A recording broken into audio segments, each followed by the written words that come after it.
여호수아가 죽은 후에 이스라엘 자손이 여호와께 여쭈어 이르되 우리 가운데 누가 먼저 올라가서 가나안 족속과 싸우리이까? 여호와께서 이르시되 유다가 올라갈지니라. 보라, 내가 이 땅을 그의 손에 넘겨 주었노라 하시니라. 유다가 그의 형제 시므온에게 이르되 내가 제비 뽑아 얻은 땅에 나와 함께 올라가서 가나안 족속과 싸우자. 그리하면 나도 내가 제비 뽑아 얻은 땅에 함께 가리라 하니 이에 시므온이 그와 함께 가니라. 유다가 올라가매 여호와께서 가나안 족속과 브리스 족속을 그들의 손에 넘겨주시니 그들이 베색에서 10,000명을 죽이고 또 베색에서 아도니 베색을 만나 그와 싸워서 가나안 족속과 브리스 족속을 죽이니 아도니 베색이 도망하는지라. 그를 쫓아가서 잡아 그의 엄지손가락과 엄지발가락을 자르매 아도니 베색이 이르되 옛적에 70명의 왕들이 그들의 엄지손가락과 엄지발가락이 잘리고 내 상 아래에서 먹을 것을 줍더니 하나님이 내가 행한 대로 내게 갚으심이로다 하니라. 무리가 그를 끌고 예루살렘에 이르렀더니 그가 거기서 죽었더라. 유다 자손이 예루살렘을 쳐서 점령하여 칼날로 치고 그 성을 불살랐으며 그 후에 유다 자손이 내려가서 산지와 남방과 평지에 거주하는 가나안 족속과 싸웠고 유다가 또 가서 헤브론에 거주하는 가나안 족속을 쳐서 세세와 아히만과 달메를 죽였더라. 헤브론의 본 이름은 기럇 아르바였더라. 거기서 나아가서 드빌의 주민들을 쳤으니 드빌의 본 이름은 기럇 세벨이라. 갈렙이 말하기를 기럇 세벨을 쳐서 그것을 점령하는 자에게는 내 딸 악사를 아내로 주리라 하였더니 갈렙의 아우 그나스의 아들인 온니엘이 그것을 점령하였으므로 갈렙이 그의 딸 악사를 그에게 아내로 주었더라. 악사가 출가할 때에 그에게 청하여 자기 아버지에게 밭을 구하자 하고 나귀에서 내리매 갈렙이 묻되 내가 무엇을 원하느냐 하니 이르되 내게 복을 주소서. 아버지께서 나를 남방으로 보내시니 샘물도 내게 주소서 하매 갈렙이 윗샘과 아랫샘을 그에게 주었더라. 모세의 장인은 겐 사람이라. 그의 자손이 유다 자손과 함께 종려나무 성읍에서 올라가서 아란 남방의 유다 황무지에 이르러 그 백성 중에 거주하니라.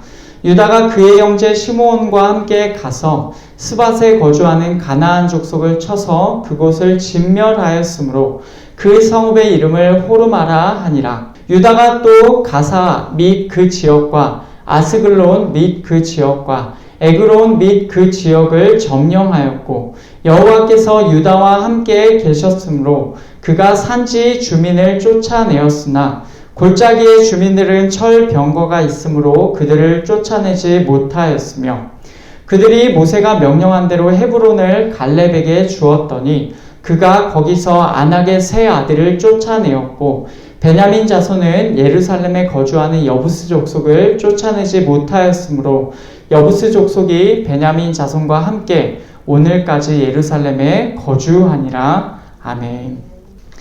우리가 계속해서 성경 각 권의 말씀을 주일마다 이어서 듣고 있습니다. 지금까지 히브리서, 출애굽기 그리고 누가복음을 살펴보았습니다. 시간이 굉장히 길었는데 3년 반 정도의 기간 동안 우리가 새 책을 살펴보았고 그 다음으로 이제 우리는 사사기 말씀으로 나아가려고 합니다. 그때와 지금이 시대적으로 동일한 시대는 아니지만 우리가 사는 이 시대의 모습이 어떠한지를 이 사사기 말씀을 통하여 살펴볼 수가 있습니다. 그래서 그 사사기의 모든 과정을 우리가 함께 또 걸어가기를 소원합니다. 사사기는 구약 성경의 7번째 책으로서 모세오경과 여호수아 다음에 나오는 책입니다.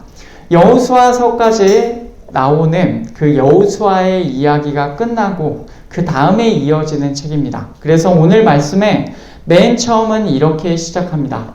여호수아가 죽은 후에 라고 시작을 해요. 이 표현 하나에 많은 의미가 담겨 있습니다. 여러분, 여호수아가 누굽니까?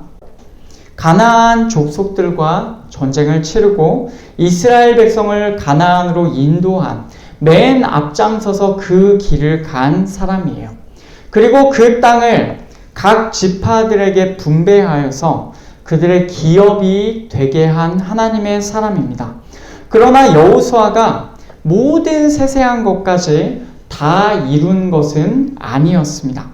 여호수아가 세상을 떠나기 전에 장로들, 수령들, 그리고 재판장들, 관리들을 불러서 이렇게 말을 합니다. 여호수아 23장을 보면 보라, 내가 요단에서부터 해 지는 쪽 대해까지 남아있는 나라들과 이미 멸한 모든 나라를 내가 너희를 위하여 제비 뽑아 너희의 지파에게 기업이 되게 하였느니라. 너희의 하나님 여호와 그가 너희 앞에서 그들을 쫓아내사 너희 목전에서 그들을 떠나게 하시리니 너희의 하나님 여호와께서 너희에게 말씀하신 대로 너희가 그 땅을 차지할 것이라. 아멘. 여호수아의 시대에 이미 멸한 모든 나라들이 있었습니다. 그리고 아직 남아있는 나라들이 있었다라고 말을 해요. 그러나 그가 이 모든 땅을 제비 뽑아서 각 지파별로 기업이 되게 하였다라고 합니다. 이제 그들은 여호수아의 이후의 시대에도 그 땅을 정복하여 온전히 얻어야 하는 거예요. 그 땅에 남아있는 민족들을 쫓아내실 분, 하나님을 의지하여서 그 땅을 차지해야 합니다. 여러분, 그렇다는 말은 어떤 말입니까? 여호수아가 모든 땅을 정복해서 각자의 손에 자, 지금부터 이제 너희가 쓰면 돼 라고 해서 쥐어준 것이 아니라는 거예요. 큰 전쟁은 이미 끝났지만 하나님의 말씀대로 그래서 그 전쟁에서 이스라엘이 승리하였지만, 그래서 이스라엘이 가나안 전체의 주인이 된 것은 맞지만 각 지파들에게는 자기들이 점령해서 얻어야 할 약속의 땅이 아직 남아 있다는 것입니다. 정해준 그 기업, 정해준 그 땅의 경계 안으로 들어가서 계속해서 싸움을 이어가야 한다는 것이죠. 이런 배경에서 오늘 말씀을 살펴보겠습니다. 다시 보면 사사기의 맨 처음은 이렇게 시작합니다. 여호수아가 죽은 후에 이스라엘 자손이 여호와께 여쭈어 이르되, 이스라엘 백성이 직접 하나님께 여쭙습니다. 우리 가운데 누가 먼저 올라가서 가나안 족속과 싸우리이까? 누가 먼저 올라가서 싸워야 합니까? 라고 말을 해요. 지금 이스라엘 백성에게는 지도자가 없는 상황입니다. 출애굽에서 시작해서 광야 생활, 그리고 가나안 정복의 때까지 한 번도 지도자가 없었던 적이 없었어요. 그런데 바로 여기에서 여호수아를 이어서 지도자가 될 사람이 부재했습니다. 없어요. 어떻게 보면 굉장히 절망적이고 막막한 상황이죠. 그런데 이 상황에서 이스라엘 백성이 하나님께 여쭙고 있는 것입니다. 여호와께서 이르시되 유다가 올라갈지니라, 보라 내가 이 땅을 그의 손에 넘겨 주었노라 하시니라. 아멘. 하나님께서는 유다가 올라가라. 여기서 말하는 유다는 유다 지파를 말합니다. 유다 지파가 올라가라고 하세요. 내가 이 땅을 그의 손에 넘겨주었다 라고 하시죠. 이때 유다는 그의 형제 시므온 지파를 포함시킵니다. 3절을 보면 유다가 그의 형제 시므온에게 이르되 내가 제비 뽑아 얻은 땅에 나와 함께 올라가서 가나안 족속과 싸우자. 그리하면 나도 내가 제비 뽑아 얻은 땅에 함께 가리라 하니 이에 시므온이 그와 함께 가니라. 아멘. 자신이 제비 뽑아 얻은 땅에 함께 올라가서 가나안 족속과 싸우자라고 시므온 지파에게 말을 해요. 그래서 그러면 자기도 이제 너가 제비 뽑아 얻은 땅에 함께 가겠다라고 약속하죠. 마치 품앗이처럼 둘은 그렇게 함께 갑니다. 이 내용을 두고 해석자들 사이에서 서로 다른 의견이 존재합니다. 하나님께서는 유다가 가라고 하셨는데 유다가 인간적으로 시므온을 데리고 갔고 이것이 잘못이라는 의견이 있습니다. 여러분 그렇게 보이십니까? 이것을 주장하는 사람들은 그래서 그 다음에 나오는 승리의 내용에서 유다 지파만 계속해서 언급되면서 땅을 얻었다라고 하지 시므온은 언급되지 않는다라고 하면서 바로 이게 근거다라고 해서 그렇게 말을 합니다. 다시 말하면 시므온 지파가 자신의 독자적인 기업을 얻었다는 기록이 안 나오니까 이 앞으로 돌아가서 유다가 인간적으로 시므온을 데리고 간 게 아니냐, 시므온도 인간적으로 유다와 손잡은 것 아니냐라고 그렇게 보는 것이죠. 또한 어떤 사람들은 1절에 나오는 우리 가운데라는 표현을 우리를 위하여로 직역해서 보면서 유다 지파가 이스라엘 모두를 위해야 하지만 형제 시므온 지파만 데리고 간 거다라고 그렇게 보기도 해요. 어쨌든 여기서 말하는 게 뭐냐면 유다 지파가 잘못이라는 거죠. 성경의 다른 책들도 그렇지만 사사기와 같은 책이 어려운 부분이 바로 이런 부분입니다. 하나님의 평가가 명확하게 드러나 있지 않아요. 이를테면 유다가 하나님의 뜻을 거슬러 시므온 지파를 데리고 갔다, 이렇게 쓰면은 유다가 잘못했구나 하고 알 텐데 하나님의 평가가 명확하게 드러나지 않는 부분이 제법 있습니다. 그래서 이것을 보기가 굉장히 어려워요. 저는 그래서 여기서 이 모든 부분을 다 우리가 하나하나 다 무엇이 맞는지 틀린지 그리고 하나님의 평가가 무엇인지 정확하게 우리가 알기는 매우 어렵기 때문에 저 역시도 저의 의견을 밝혀야 되겠습니다. 저는 앞에 나온 사람들의 생각에 그렇게 동의가 되지 않습니다. 여호수아는 이스라엘 지파들에게 지체하지 말고 각각 땅을 점령하러 가라고 명령하였습니다. 하나님께서 유다가 이스라엘의 대표자로 올라가라 라고 말씀하신 그 의미가 여호수아의 명령과 함께 연결지어서 생각해 볼 때 하나님이 유다를 대표로 올라서서 유다가 대표자가 되어서 마치 유다가 여호수아의 뒤를 이어 지도자가 되는 것처럼 그렇게 말씀하신 게 아닌 것 같아요. 오히려 유다가 하나님 앞에서 하나님께서 주신 말씀에 순종하여서 열심을 내고 있는 것이 강조되는 것처럼 보입니다.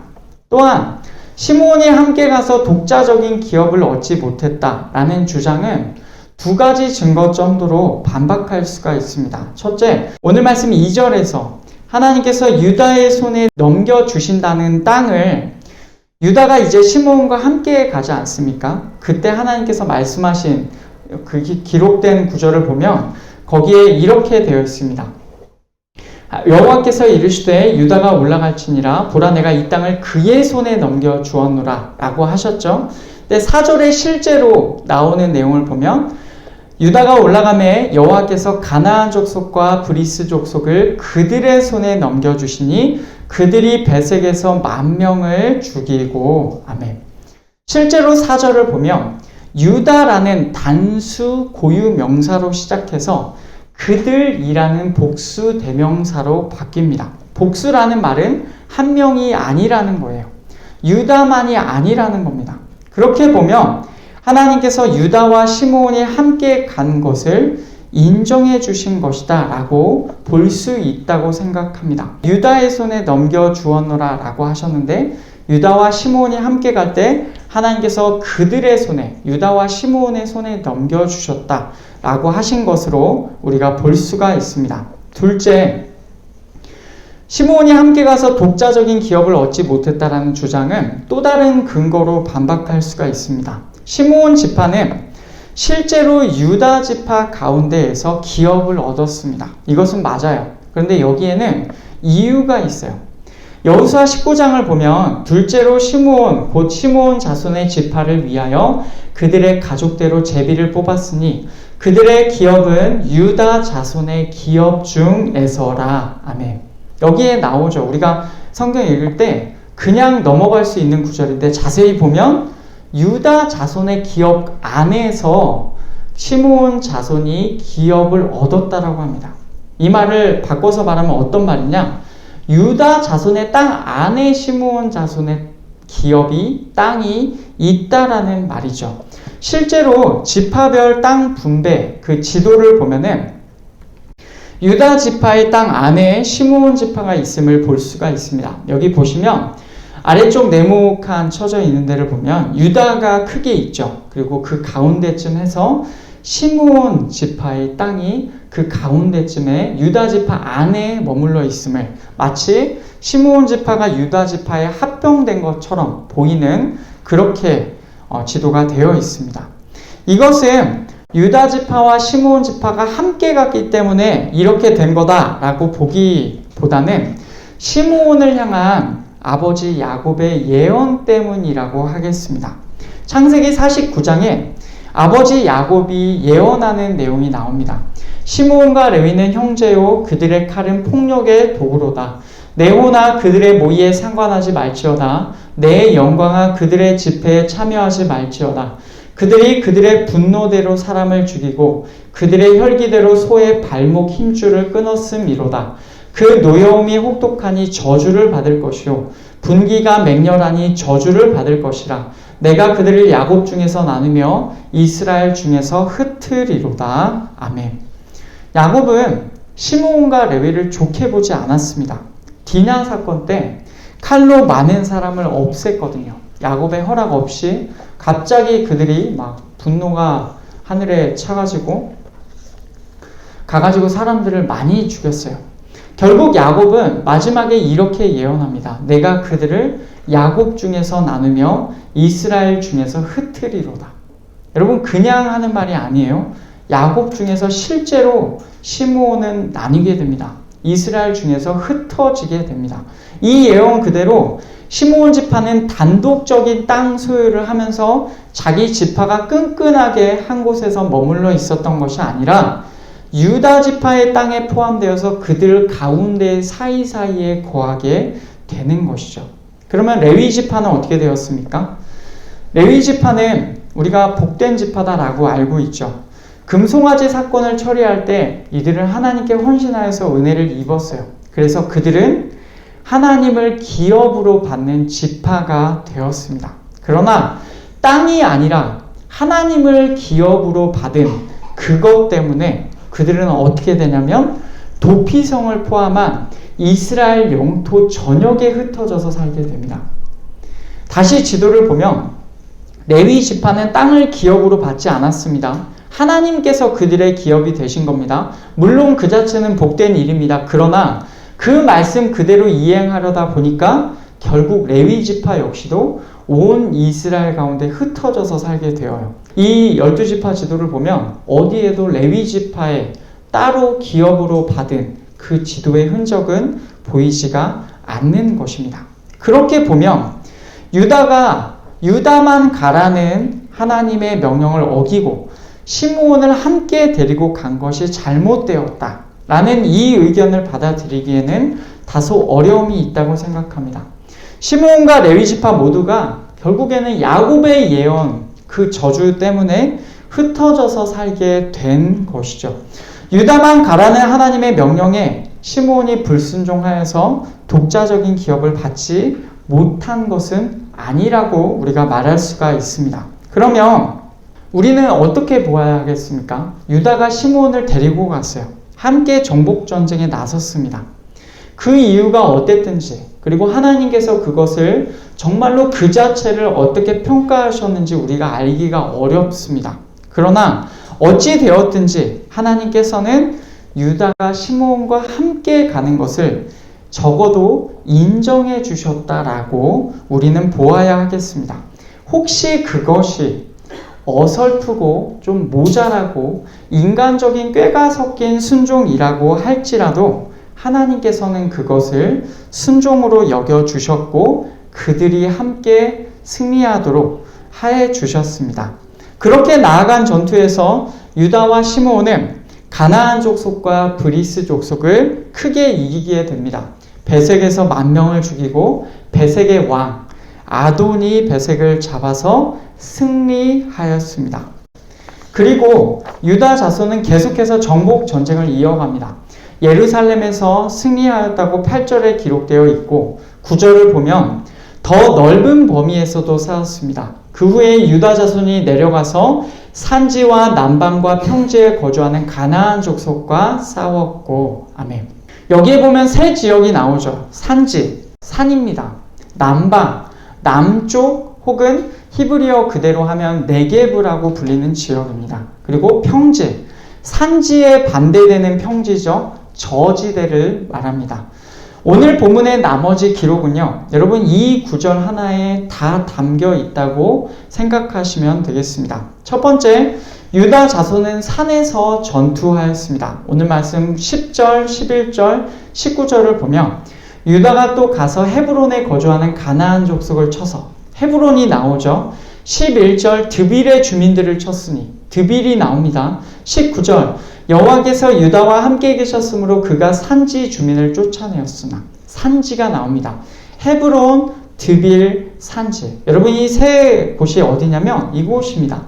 여기 네모칸 쳐져 있는 그 유다라고 되어 있는 그 경계 안에서 네모칸으로 쳐져 있는 데를 보시면 헤브론이 있고 그 아래에 드빌이 있습니다. 근데 색깔을 보면 둘 다 갈색으로 되어 있죠. 산지를 의미하는 갈색으로 되어 있습니다. 이 모든 지역들이 다 산지에 해당합니다. 유다 자손은 또 남방, 즉 남쪽 네겝으로도 진출하였습니다.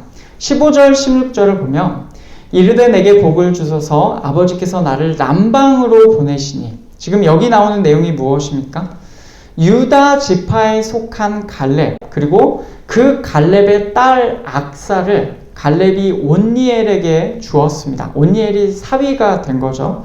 갈렙이 그들을 남방으로 보냅니다. 게다가 16절을 보면 모세의 장인은 겐 사람이라 그의 자손이 유다 자손과 함께 종려나무 성읍에서 올라가서 아랍 남방의 유다 황무지에 이르러 라고 되어 있죠. 그리고 그 백성 중에 거주하니라 라고 되어 있습니다.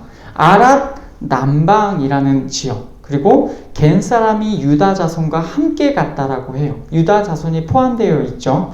여러분 이 내용을 보면 이 지역들이 가리키는 곳이 바로 여기입니다. 남방이라는 표현 자체가 네게브인데 이 아래에 보시면 네게브라는 지역이 이 아래쪽에 있죠. 그리고 자세히 그 색깔을 보시면 그 산지 지형, 그 갈색의 지역을 약간 벗어난 지역입니다. 아래쪽에 있고 그리고 네모칸 오른쪽 위를 보시면 아랏이 바로 여기에 있습니다. 그러니까 이 지역을 유다가 또 정복을 한 거예요. 그러면 유다 전체의 그 경계선을 보시면 오른쪽 위쪽은 산지죠. 산지를 점령하였고 오른쪽 아래쪽은 남방입니다. 이쪽까지도 유다가 점령했습니다. 그러면 남은 데가 어디입니까? 왼쪽 녹색으로 되어 있는 평지가 남아있죠. 그리고 세 번째로 유다 자손은 평지, 즉 저지대도 점령하였다고 되어 있어요. 그 내용을 보시면 18절에 나오는데 유다가 또 가사 및 그 지역과 아스글론 및 그 지역과 에그론 및 그 지역을 점령하였고 아멘. 가사와 아스글론과 에그론 및 그 지역들이라고 나오는데 이 지역들은 나중에 블레셋 족속이 나올 때 등장하는 지명이에요. 이 지역을 유다 자손이 점령하였습니다. 이 지역들은 산지가 아니라 평지 저지대입니다. 그래서 지도를 보시면 바로 이쪽 왼쪽에 나오는 녹색 부분에 맨 밑에서부터 가사가 있고 아스글론이 있고 맨 위에 보면 에그론이 들어 있습니다. 여러분 이 지역까지 그래서 유다 전체의 경계선 안에서 왼쪽과 오른쪽 위와 오른쪽 아래를 전부 다 유다가 점령하였구나 라고 그렇게 보시면 되겠습니다. 이렇게 유다 지파는 정말로 하나님의 명령에 순종하였고 전쟁에서 승리하였습니다. 그들이 전쟁에서 승리한 이유가 무엇입니까? 그들이 잘나서, 그들이 뛰어나서, 그들이 아주 훌륭한 무기를 가지고 있어서? 아니요, 그렇지 않습니다. 그들이 전쟁에서 승리한 이유는 하나님께서 함께 계셨기 때문입니다. 여호수아 23장 5절 말씀, 아까 여호수아가 했던 말씀을 보면은 너희의 하나님 여호와 그가 너희 앞에서 그들을 쫓아내사 너희 목전에서 그들을 떠나게 하시리니 너희의 하나님 여호와께서 너희에게 말씀하신 대로 너희가 그 땅을 차지할 것이라. 아멘. 하나님께서 그 사람들을 쫓아내 주신 겁니다. 하나님께서 순종하는 유다 지파에게 그들 앞에서 가나안 족속을 쫓아내 주신 것이죠. 여호수아의 명령대로 유다 지파는 하나님의 말씀에 순종하여서 충실하게 전쟁하였고 승리하였습니다. 그러나 이 정복 전쟁에 지금까지 했던 얘기는 다 밝은 이야기입니다만은 밝은 면만 있었던 것은 아닙니다. 21절을 보면 베냐민 자손의 실패가 나옵니다. 사사기 1장 21절 베냐민 자손은 예루살렘에 거주하는 여부스 족속을 쫓아내지 못하였으므로 여부스 족속이 베냐민 자손과 함께 오늘까지 예루살렘에 거주하니라. 아멘. 베냐민 자손이 예루살렘에 거주하는 여부스 족속을 쫓아내지 못했습니다. 그래서 여부스 족속이 오늘이라는 시점까지 예루살렘에 거주하였다고 되어 있어요. 여러분 여기서 조금 이상한 마음이 드시죠? 예루살렘은 우리가 유다 지파에게 속한 땅이 아닙니까? 라고 이해하고 있지만 정확하게 말하자면 예루살렘은 그 이후에 유다 지파가 아니라 남유다 나라에서 나중에 이제 통합 이스라엘이 되었을 때 그 통합 이스라엘의 수도였습니다. 그 땅이 원래 분배된 지파는 베냐민이었어요. 여호수아 18장을 보시면 베냐민 자손 지파를 위하여 그들의 가족대로 제비를 뽑았으니 그 제비 뽑은 땅의 경계는 유다 자손과 요셉 자손의 중간이라고 되어 있어요. 베냐민 지파는 유다 자손과 붙어 있습니다. 그리고 그 베냐민 자손의 지파의 기업 중에서 여부스 곧 예루살렘이 들어가 있는 거예요. 정확하게 지도로 보면 이렇습니다. 예루살렘이 저 네모칸 안에 위치해 있는데 이 위치한 곳을 보면 베냐민 지파와 유다 지파의 경계선 상에서 약간 베냐민 지파 위로 가 있습니다. 근데 이 지형이 산지라는 것을 볼 때 이 예루살렘에 또 우리가 알고 있는 대로 여러 가지 산들이 있죠. 그렇게 보면 이 지역이 베냐민과 유다가 함께 겹쳐서 있는 지역이다라고 우리가 그렇게 조금 더 입체적으로 보아야 합니다. 여호수아 15장을 보면 그래서 이런 구절도 있습니다. 예루살렘 주민 여부스 족속을 유다 자손이 쫓아내지 못하였으므로 앞에서와 같은 내용이죠. 그런데 여기서는 유다 자손이라고 되어 있어요. 여기서는 유다 자손이 여부스 족속을 쫓아내지 못했다라고 하죠. 게다가 오늘 말씀 8절을 보면 유다 자손이 예루살렘을 쳐서 점령하여 칼날로 치고 그 성을 불살랐으며 라고 되어 있습니다. 여기서는 유다 자손이 예루살렘을 쳤다라고 되어 있습니다. 이것은 아까 말씀드린 대로 예루살렘이 다양한 산으로 되어 있다는 배경에서 읽어야 할 것입니다. 예루살렘은 산지입니다. 다양한 산이 있어요. 다윗성이 있던 시온산도 있고 성전산이라고 불리는 모리아산도 있습니다. 게다가 감람산까지도 있어요. 종합해 보면 아마도 유다 지파가 일부는 얻었을지라도 그 땅의 실제적인 소유주인 베냐민 지파가 그리고 유다 지파 역시도 그 땅에서 여부스 족속을 쫓아내지는 못했다라고 보는 것이 옳겠습니다. 유다 지파가 이 8절에 나온 대로 일부 구역은 유다 지파가 점령해서 얻은 겁니다. 그러나 그 땅의 실제적인 소유가 있는 베냐민 지파에게 속한 그 예루살렘 땅 쪽은 베냐민 지파 그리고 유다 지파 역시도 그 땅에서 여부스 족속을 쫓아내지 못했다라고 그렇게 보아야 할 것입니다. 어쨌든 유다이든 베냐민이든 예루살렘에 있는 여부스 족속을 온전히 이기지 못하였어요. 또한 유다 지파에게도 어두운 면이 있었습니다. 오늘 말씀 19절인데 여러분 우리 19절 말씀 같이 읽겠습니다. 여호와께서 유다와 함께 계셨으므로 그가 산지 주민을 쫓아내었으나 골짜기의 주민들은 철 병거가 있으므로 그들을 쫓아내지 못하였으며. 아멘. 하나님께서 함께 계셔서 산지 주민을 쫓아낸 것도 유다 지파입니다.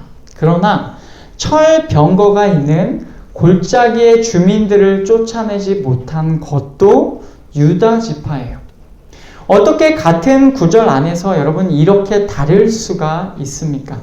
산지와 골짜기는 불과 얼마 되지 않는 거리일 것이라고 생각이 되는데 그 결과는 완전히 달랐다는 것이죠.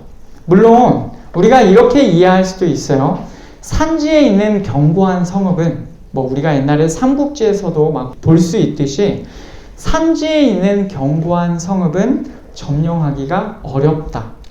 철병거를 당시에 문화권의 청동기 병거가 어떻게 이기겠느냐라는 말로 우리가 이해할 수도 있어요. 그러나 이 기록들이 말이 안 되는 이유는 오늘 같은 본문에서 증언하는 것과 대조적이기 때문에 그렇습니다. 유다 지파는 철병거를 몰아내지 못했습니다. 철병거를 몰아내지 못했다. 철병거가 있음으로 쫓아내지 못했다. 여러분, 이 말에서 전해져 오는 느낌은 무엇입니까? 철병거는 엄청나게 강하다라는 그런 의미죠. 그런데 우리가 아는 갈렙도 유다 지파입니다. 이 갈렙이 행한 일 중에 큰 일은 우리가 지난주 말씀에서 들은 것처럼 헤브론을 점령했다는 것이죠. 20절을 보면 그들이 모세가 명령한 대로 헤브론을 갈렙에게 주었더니 그가 거기서 아낙의 세 아들을 쫓아내었고, 아멘. 헤브론은 아낙의 아버지 아르바의 성읍이라는 뜻의 기럇 아르바라고 불렸어요. 바로 그곳에 아낙의 세 아들 셋의 아히만 달메가 살았습니다. 이 세 사람은 아낙 자손이라고 불리는 사람들이에요. 엄청나게 거대한 사람들이고 이들 역시 만만하지가 않았습니다. 마치 골리앗 같은 느낌이라고 생각하시면 되겠습니다. 남들보다 키가 어마어마하게 큰 거예요. 장사고 힘도 세고 어마어마하게 큰 사람들입니다. 그렇지만 갈렙은 어떻게 합니까? 그들을 쫓아내었습니다. 이것이 어떻게 가능하였습니까? 여호수아서에서 갈렙의 말을 들어보면 이해가 됩니다.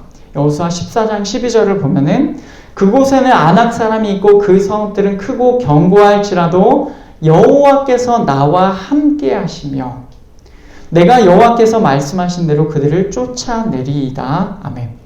갈렙에게는 하나님께서 함께 하시면 내가 쫓아낼 수 있다라는 믿음이 있었어요. 여호수아의 명령, 여호수아가 너희가 그 땅을 점령해라 라고 했을 때의 명령과 같아요. 엄청난 무기나 특별한 전략이 있어서가 아니라 하나님께서 함께 하시는 것으로 충분했다는 것입니다.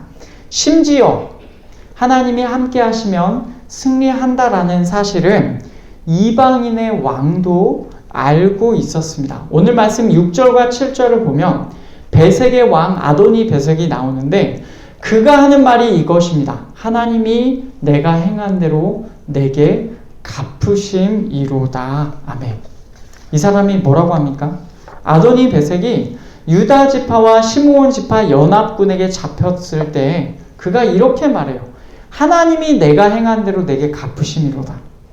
그는 분명히 유다와 시므온 연합군에게 패했습니다. 그러나 그의 입에서는 뭐라고 합니까?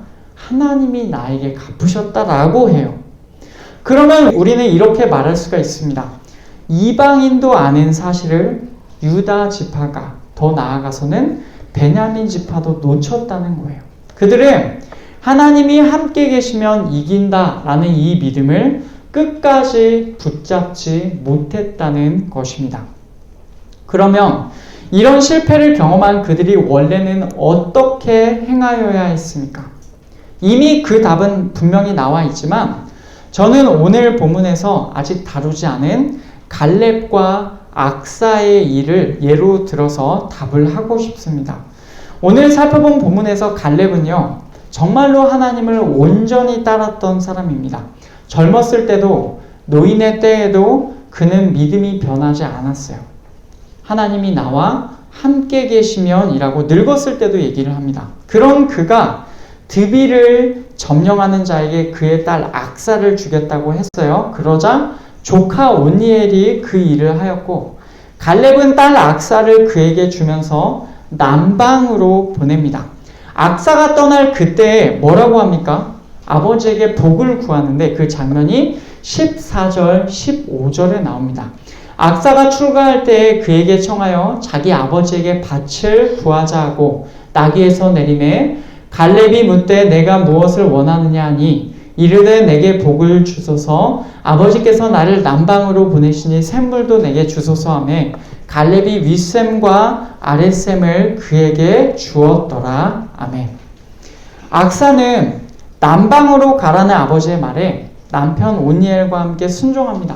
남방으로 가겠다고 하고 이제 출발하려고 합니다. 그때 그녀가 순종하는 동시에 그녀가 구한 것이 무엇입니까? 복입니다. 더 정확하게는 샘물을 구했어요. 건조한 지역일수록 물을 구하는 것이 필수적인 일이죠. 그러자 갈렙이 그 말을 듣고는 어떻게 합니까? 윗샘과 아랫샘을 그에게 줍니다. 간단한 내용이죠. 그러나 이 상황이 유다와 베냐민 지파가 나아가야 할 길을 분명히 보여준다고 생각해요. 하나님의 명령은 이미 분명히 나와 있습니다. 이미 하나님께서 주신 그 땅을 온전히 정복하여 취하라는 겁니다. 이 상황에서 그들이 해야 할 첫 번째 일은 무엇입니까? 오늘 말씀에서 악사가 했던 대로 이 명령에 온전하게 단순하게 순종하는 거예요. 하나님께서 이것을 하라라고 명령하셨을 때 네 하나님 제가 그렇게 하겠습니다 라고 하는 겁니다. 자신의 힘을 의지하는 것이 아니라 하나님이 함께 하심을 바라보면서 순종하여서 나아가야 했어요. 적들이 철병거를 가지고 있든지 험악한 지형에 튼튼한 요새를 가지고 있든지 중요하지가 않아요. 다만 중요한 것은 무엇입니까? 믿음을 가지고 순종하느냐의 문제입니다. 그들이 해야 할 두 번째 일은 무엇입니까? 여러분 이 두 번째 일도 생각해 보시기를 바랍니다. 악사가 순종하면서 뭘 했습니까? 적극적으로 복을 구했습니다. 그리고 그 복은 그 아버지 갈렙에게 의하여서 이루어졌습니다. 악사는 아버지 갈렙의 말에 순종하면서 적극적으로 복을 구했는데 갈렙이 그 말을 들어주었어요. 여러분 마찬가지입니다. 하나님 우리 아버지께서도 우리가 순종하면서 적극적으로 복을 구할 때 반드시 그 기도를 들어주신다는 거예요. 오늘 말씀 아까 처음으로 돌아가 볼게요. 유다가 하나님의 말씀에 순종하면서 시므온을 데리고 갔습니다. 그 구체적인 평가, 하나님의 평가는 우리가 알지 못합니다. 그러나 결과적으로 하나님께서 인정해 주셨던 것은 분명합니다. 하나님께서는 유다만 같이 간 연합군 중에 유다만 승리하게 하신 게 아니라 그들 모두가 승리하게 해 주셨다는 거죠. 여러분 중요한 것은 무엇입니까? 순종이에요. 우리가 순전하게 하나님 말씀에 순종하면서 그리고 적극적으로 하나님께 복을 구하고 있는가? 오늘 말씀은 이 내용 그대로 우리에게 대입해 볼 수가 있겠습니다. 여호수아가 죽으면서 남은 이스라엘 백성에게 주었던 명령을 기억해 보시죠. 그 땅의 민족들을 쫓아내는 일은 하나님께서 하실 거예요. 다만 우리가 그들이 할 일은 그분을 믿고 나아가는 일입니다. 여호수아가 죽으면서 남은 이스라엘 백성에게 주었던 명령을 기억해 보면 그 땅의 민족들을 쫓아내는 일은 하나님께서 하실 일이니까 다만 그분을 믿고 나아가야 했어요. 물론 눈에 보이는 그들의 지도자가 사라진 상황이 힘들 것임은 분명합니다. 그러나 그들에게는 하나님만 믿고 앞으로 나아가야 할 방법밖에 없어요. 지도자가 없습니다. 하나님 음성만 듣고 나아가야 하는 거예요. 그런데 그 길은 어떤 길이냐면 반드시 승리하는 길입니다. 여호수아라는 이름을 헬라어로 바꿔보면 70인경에 보면은 우리가 신약에서 부르는 예수님과 같은 이름이 됩니다. 예수스예요. 예수님과 같은 이름입니다. 오늘 말씀에서 여호수아는요 이미 죽어서 이스라엘 백성 곁을 떠나갔지만 우리의 주 같은 이름을 갖고 계신 예수 그리스도는 죽으셨다가 다시 부활하셨고 하나님 보좌 우편에 앉아 계시면서 여전히 지금도 우리와 함께하고 계십니다. 우리가 사는 이 때는 제가 이 말씀을 드리는 이유가 무엇이냐면 우리가 살아가고 있는 이 때는 이스라엘 백성이 살던 여호수아가 죽은 이후의 그때보다 훨씬 더 나은 때라는 것입니다. 우리는 하나님의 말씀의 성취를 확실하게 보았습니다. 하나님께서 구원자를 주시겠다는 그 말씀이 성취된 것을 분명하게 보았어요. 예수 그리스도께서 오셨고 돌아가셨고 다시 부활하셨고 승천하셨습니다. 여러분, 이렇게 확실한 시대를 살아가고 있는 우리는 하나님만 믿고 나아가고 있습니까? 하나님께 온전히 순종하면서 그분께 적극적으로 복을 구하고 계십니까? 여러분, 더욱 그래야 하는 것입니다. 그 주님께서 순종하는 우리에게 반드시 복을 주실 것입니다. 내가 순종할 때 하나님께 복을 구하는 것이 하나님 이것은 좀 너무 세속적인 일 아닙니까? 라고 생각하시기 이전에 하나님께서 주신 약속이기 때문에 이것을 구하시면서 순종하며 복을 받으시기를 바랍니다. 말씀을 맺겠습니다. 순종하면 복을 받습니다. 어쩌면 정말 많이 들은 당연한 말이어서 감흥이 없을지도 모르겠습니다. 그러나 사사기의 첫 시간에 하나님께서는 우리에게 이 분명한 진리를 말씀해주고 계십니다. 여호수아의 죽음 이후에 우리의 남아있는 소망이 끊어져 버린 것 같은 순간에도 우리는 우리의 진정한 지도자이신 여전히 살아계신 하나님을 바라볼 줄 알아야 합니다. 오늘 말씀에 따르면 우리 삶에 닥쳐오는 문제의 해결책은 하나님과 관련되어 있습니다. 여러분 이해하시죠? 우리의 삶에 닥쳐오는 문제의 해결점은 우리가 뭔가를 못해서, 뭔가를 잘못해서, 우리가 뭔가를 그르쳐서라고 생각할 수 있겠지만 그 문제의 근본적인 해결책은 하나님과 관련되어 있다는 것입니다. 하나님께서 우리와 함께 해주시고 하나님께서 내 삶의 어려움들을 몰아내 주셔야지 그 문제가 온전하게 해결이 되는 것입니다. 그러니 여러분 먼저는 하나님께 온전히 순종하십시오. 그리고 적극적으로 하나님께 복을 구하십시오.